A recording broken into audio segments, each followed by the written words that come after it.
الله وبركاته. إن الحمد لله نحمده ونستعينه ونستغفره ونعوذ بالله من شرور أنفسنا ومن سيئات أعمالنا. من يهده الله فلا مضل له ومن يضلل فلا هادي له، وأشهد أن لا إله إلا الله وأشهد أن محمدا عبده ورسوله. يا أيها الذين آمنوا اتقوا الله حق تقاته ولا تموتن إلا وأنتم مسلمون. يا أيها الناس اتقوا ربكم الذي خلقكم من نفس واحدة وخلق منها زوجها وبث منهما رجالا كثيرا ونساء، واتقوا الله الذي تساءلون به والأرحام إن الله كان عليكم رقيبا. يا أيها الذين آمنوا اتقوا الله وقولوا قولا سديدا يصلح لكم أعمالكم ويغفر لكم ذنوبكم، ومن يطع الله ورسوله فقد فاز فوزا عظيما. أما بعد، فإن خير الحديث كتاب الله، وخير الهدي هدي محمد صلى الله عليه وسلم، وشر الأمور محدثاتها، وكل محدثة بدعة، وكل بدعة ضلالة. أعوذ بالله من الشيطان الرجيم. بسم الله الرحمن الرحيم. ليس على الضعفاء ولا على المرضى ولا على الذين لا يجدون ما ينفقون حرج إذا نصحوا لله ولرسوله، وما على المحسنين من سبيل، وإن الله غفور رحيم. وعن أبي رقية تميم الداري رضي الله تعالى عنه قال: قال رسول الله صلى الله عليه وآله وسلم: الدين نصيحة ثلاثة. قلنا لمن يا رسول الله؟ قال: لله ولكتابه ولرسوله ولأئمة المسلمين وعامتهم، أو كما قال صلی اللہ علیہ وآلہ وسلم. معزز علماء کرام اور حاضرین کرام اور عزیز بچوں، میں مسلسل 20 دنوں سے سفر پر اور پروگرام میں ہوں. میں نے بڑی معذرت کی تھی اپنے فاضل دوست، ہمارے بڑے ہی قدرداں جناب حضرت الشیخ محمد عاطف سنابلی حفظہ اللہ سے کہ مجھے اس پروگرام سے معذور سمجھا جائے، لیکن میرے انکار اور معذرت پر ان کا خلوص، جس پر آج آپ نے ان سے بھی سماعت فرمایا ہے، غالب آ گیا، اور میں چاہو ناچار اس پروگرام کے اندر شرکت کو ضروری سمجھا. اللہ تعالیٰ آپ سب لوگوں کی حاضری کو، شرکت کو قبول فرمائے.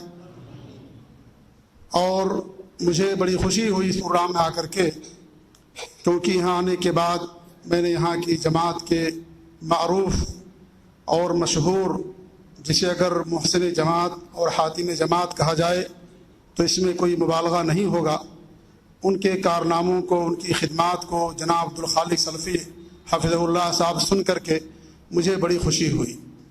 اور اگر میں یہ کہوں کہ وہ اس حدیث کی زندہ تعبیر اور مثال ہے کہ ما نقصت مال من صدقہ، کہ صدقہ سے مال کم نہیں ہوتا ہے. ہمارے بہت سارے ساتھیوں کو اس حدیث پر ایمان نہیں ہے، حالانکہ صدقہ دینے سے انسان کے مال میں اسی طریقے اضافہ ہوتا ہے جس طریقے سے کنویں سے اگر پانی نہ نکالا جائے تو کنواں سوکھ جائے گا. جس طریقے سے ایک عورت اگر اپنے بچے کو دودھ نہ پلائے اس کا پستان سوکھ جاتا ہے، اسی طریقے سے جو آدمی اپنے مال میں سے اللہ کی راہ میں خرچ نہ کرے اس کا مال تباہ و برباد ہو جاتا ہے، اور اس کے مال کے اندر کوئی برکت نہیں رہتی ہے. اگر کسی کو اس کی زندہ مثال دیکھنی ہو تو یہاں پونا میں آئے اور محترم علی جناب عبدالشکور صاحب چودھری حفظہ اللہ، اللہ ان کے مال میں، ان کی عمر میں برکت عطا فرمائے، اور ان کے ذریعے سے اللہ رب العالمین جماعت کا مزید کام لے، اور اللہ رب العالمین ہم سب کو حسن اخلاص عطا فرمائے، اور اللہ رب العالمین ہم سب کو اپنی رحمتوں کے سائے میں ڈھانپ لے. معزز سامعین کرام، میرا جو موضوع ہے وہ حدیث کا ایک ٹکڑا ہے، جس حدیث کو میں نے آپ لوگوں کے سامنے پڑھا ہے. یہ حدیث مشہور حدیث ہے. اس حدیث میں اللہ کے رسول صلی اللہ علیہ وسلم فرماتے ہیں، ابو رقیہ تمیم الداری رضی اللہ تعالیٰ عنہ اس حدیث کے راوی ہیں، وہ کہتے ہیں کہ ہمارے نبی صلی اللہ علیہ وسلم نے فرمایا: الدین النصیحہ، دین نصیحت کا نام ہے، دین خیر خواہی کا نام ہے، دین بھلائی کا نام ہے. 3 مرتبہ ہمارے نبی صلی اللہ علیہ وسلم نے فرمایا. صحابہ کرام نے پوچھا کس کے لیے اللہ کے رسول صلی اللہ علیہ وسلم؟ تو آپ نے فرمایا کہ اللہ رب العالمین کے لیے، وَلِكِتَابِهِ ہی اس کی کتاب کے لیے، وَلِرَسُولِهِ ہی اس کے رسول کے لیے، وَلِأَئِمَّةِ الْمُسْلِمِينَ اور جو مسلمانوں کے حکمراں ہیں، جو مسلمانوں کے امام ہیں ان کے لیے، وَلِعَامَّتِهِمْ اور جو عام مسلمان ہیں ان کے لیے. یہ 5 خیر خواہی اللہ کے رسول صلی اللہ علیہ وسلم نے اس حدیث پاک کے اندر بیان فرمائی۔ یہی میرے آج کے اس پروگرام کا موضوع ہے، اور میں کوشش کروں گا کہ جو وقت مجھے دیا گیا اس وقت کے اندر مختصر طور پر اس حدیث کی تشریح قرآن و احادیث کی روشنی میں اور سلف صالحین کے اقوال کی روشنی میں میں اس موضوع کی وضاحت کر سکوں۔ اللہ تعالیٰ مجھے اس کی توفیق عنایت فرمائے، اور جو کچھ میں کہوں آپ لوگوں سے پہلے اللہ تعالیٰ مجھے اس پر عمل کرنے کی توفیق عنایت فرمائے۔ میرے عزیز سامعین اور معزز بھائیوں، بزرگوں اور دوستوں، اللہ رب العالمین کی خیر خواہی میں بہت ساری چیزیں شامل ہیں۔ سب سے پہلی چیز تو یہ شامل ہے کہ ہم سب کا اللہ رب العالمین کی ذات پر، اس کے وجود پر ایمان ہونا چاہیے کہ اللہ تعالیٰ کی ذات موجود ہے۔ اسی طریقے سے اللہ رب العالمین اکیلا ہے، وہ اس پوری کائنات کا خالق و مالک ہے، وہ اس پوری کائنات کا منتظم ہے، مدبر ہے، اور پوری دنیا کا نظام چلانے والا ہے۔ اسی طریقے سے اللہ رب العالمین ہم سب کا معبود حقیقی ہے، اور اللہ کے علاوہ کوئی ہمارا معبود حقیقی نہیں ہے، لہذا ہم اپنی تمام عبادات کو خالص اللہ رب العالمین کے لیے کریں، اور اپنی عبادات میں کسی کو شریک نہ کریں۔ اگر اپنی عبادات میں ہم نے کسی کو شریک کیا، وہ ہمارا عمل رائے گا اور برباد ہو جائے گا۔ اللہ رب العالمین اس عمل کو قبول نہیں کرے گا۔ تمام عبادات، چاہے نماز ہو، روزہ ہو، زکوٰۃ ہو، حج قربانی ہو، رکوع اور طواف ہو، سجدے ہوں، جتنی بھی عبادات ہیں وہ ساری کی ساری عبادات خالص اللہ رب العالمین کے لیے کرنا، اور اس کی عبادت میں کسی کو شریک نہ کرنا۔ اسی لیے اللہ رب العالمین نے جہاں قرآن مقدس کے اندر ہمیں اپنی عبادت کرنے کا حکم دیا ہے، وہیں اللہ رب العالمین نے ہمیں یہ بھی حکم دیا ہے کہ ہم اس کی عبادت کے اندر کسی کو شریک نہ کریں۔ عبادت ضروری ہے میرے بھائیوں، لیکن عبادت کے ساتھ ساتھ یہ بھی ضروری ہے کہ اپنی عبادتوں کو خالص اللہ رب العالمین کے لیے کریں، اور اپنی عبادتوں کو شرک سے پاک رکھیں۔ صرف عبادت کافی نہیں ہے۔ اگر ہماری ساری صرف عبادتیں ہیں اور ہماری عبادتوں کے اندر شرک بھی ہے، ریا اور نمود بھی ہے، تو اللہ رب العالمین اس عمل کو کبھی قبول نہیں کرے گا۔ اسی لیے اللہ رب العالمین نے فرمایا وَاعْبُدُوا اللَّهَ وَلَا تُشْرِكُوا بِهِ شَيْئًا، اللہ کی عبادت کرو اور اللہ رب العالمین کے ساتھ کچھ بھی شرک نہ کرو۔ صرف عبادت کافی نہیں ہماری نجات کے لیے۔ اگر عبادت کافی ہوتی تو اللہ رب العالمین ہمیں شرک سے بچنے کی تعلیم نہ دیتا۔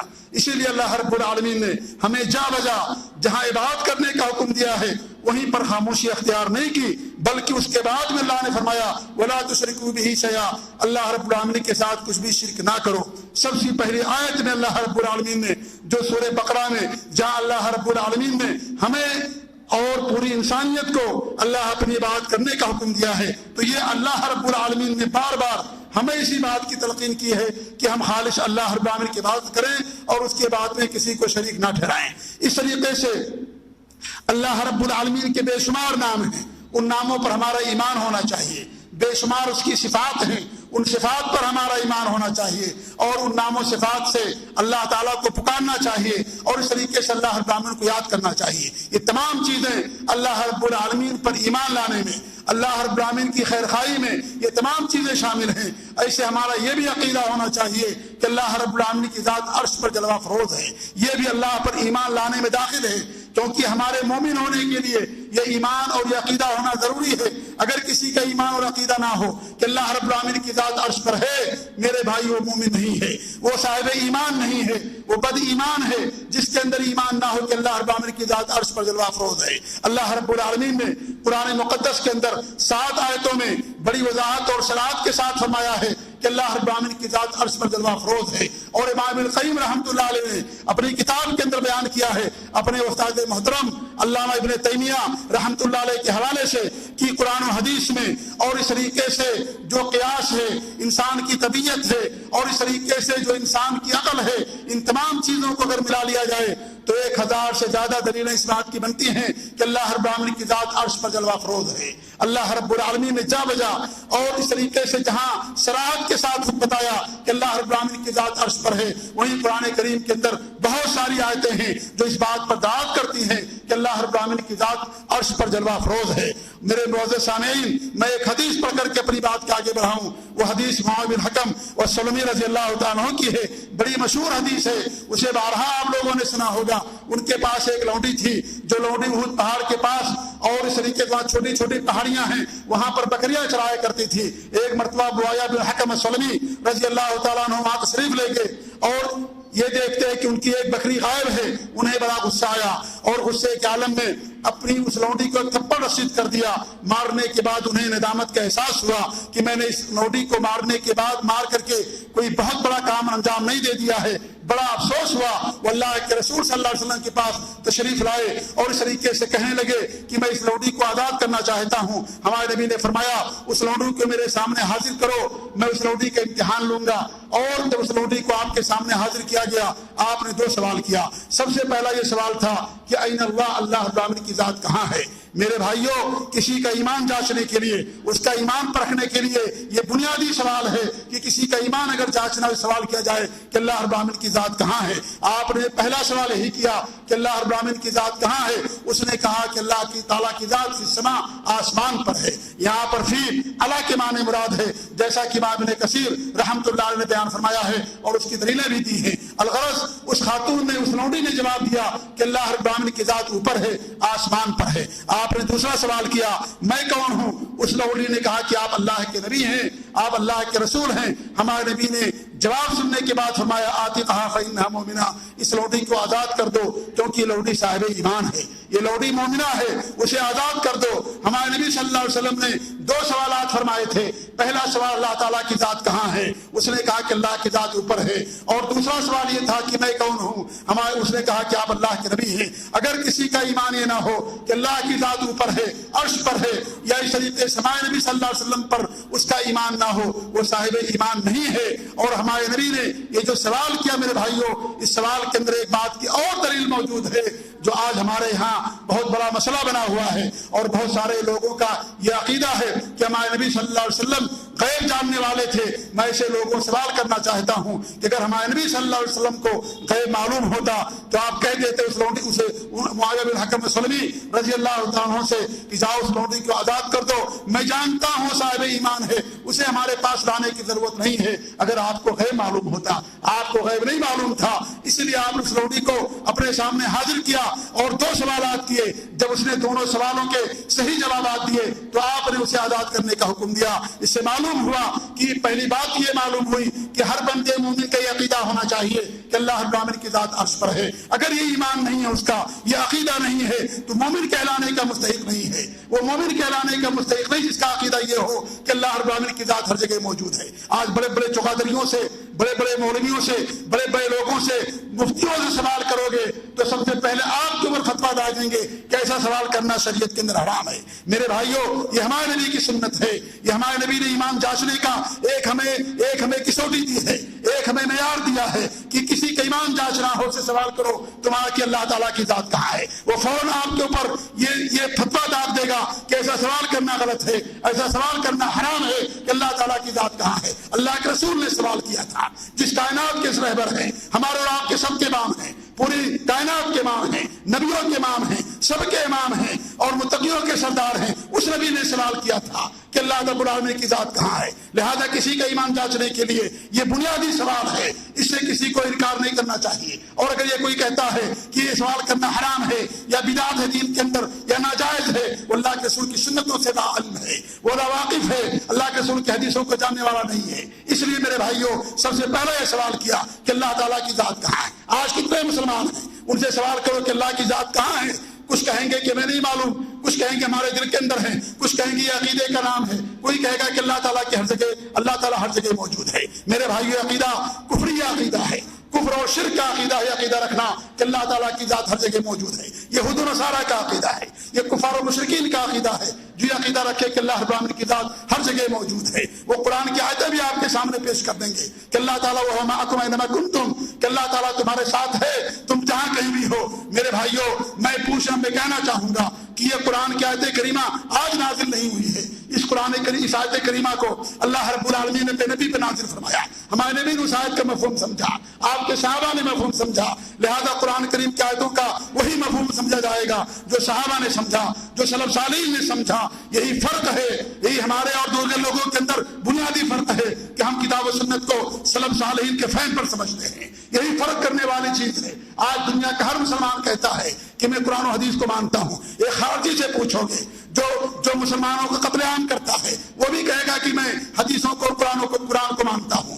اگر کسی رافضی سے پوچھو گے جو صحابہ کا دشمن ہے، قرآن و حدیث کا دشمن ہے، اللہ اور اس کے رسول کا دشمن ہے، پورے مسلمانوں کا دشمن ہے، اس سے سوال کرو گے وہ بھی کہے گا میں قرآن و حدیث کو مانتا ہوں۔ کسی قبر پرست سے پوچھو گے، کسی اہل بدعت سے پوچھو گے، صوفیہ سے پوچھو گے، وہ بھی کہیں گے ہم قرآن و حدیث کو مانتے ہیں۔ کوئی ایسا مسلمان نہیں ملے گا جو یہ کہے کہ میں قرآن و حدیث کو نہیں مانتا ہوں۔ آخر فرق کیا ہے ہمارے ان کے درمیان؟ تفریق کیا ہے؟ حد فاصل کیا ہے؟ خط امتیاز کیا ہے؟ تمیز کیسے ہوگی ایک سلفی کی اور ایک اہل حدیث کی، ایک قرآن و حدیث کو سلف صالحین کے نہج پر سمجھنے والے کی، ایک جماعت حقہ کی اور ایک طائفہ منصورہ کی اور ایک فرقہ ناجیہ کی؟ تفریق کیسے ہوگی؟ کیسے مانا جائے گا کہ یہ سچا مسلمان ہے، یہ پکا مومن ہے، یہ صاحب حق ہے؟ تمیز کیسے ہوگی میرے بھائیو؟ تمیز اسی سے ہوگی کہ ہم قرآن و حدیث کو سلف صالحین کے نہج پر سمجھتے ہیں۔ صحابہ، تابعین، تبع تابعین، یہ تین زمانے کے لوگ ہیں جن کے بارے میں نبی نے فرمایا تھا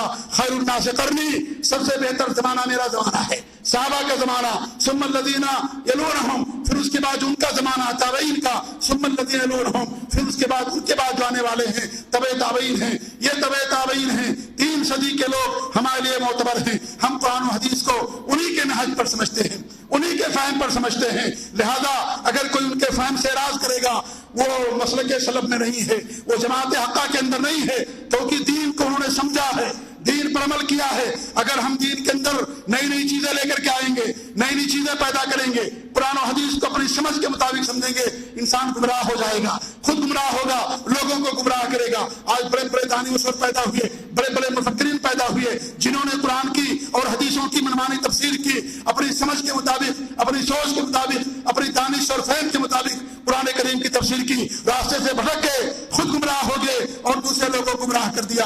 لہذا ہمارے لیے سلف صالحین معتبر ہیں، سلف صالحین کی راستہ ہمارے لیے معتبر ہے۔ ان کے راستے کو چھوڑ دینا یہ گمراہی ہے، ان کے راستے کو چھوڑ دینا یہ ہلاکت و تباہی کا ہمارے لیے پیش خیمہ ہے۔ لہذا سلف صالحین ہمارے لیے معتبر ہیں۔ ہمارے نبی نے فرمایا تھا کہ ہماری امت 73 فرقوں میں تقسیم ہو جائے گی، 72 فرقے جہنم کے اندر چلے جائیں گے، ایک ہی فرقہ جنت کے اندر جائے گا۔ صحابہ کرام نے سے پوچھا گیا وہ کون سا فرقہ ہوگا؟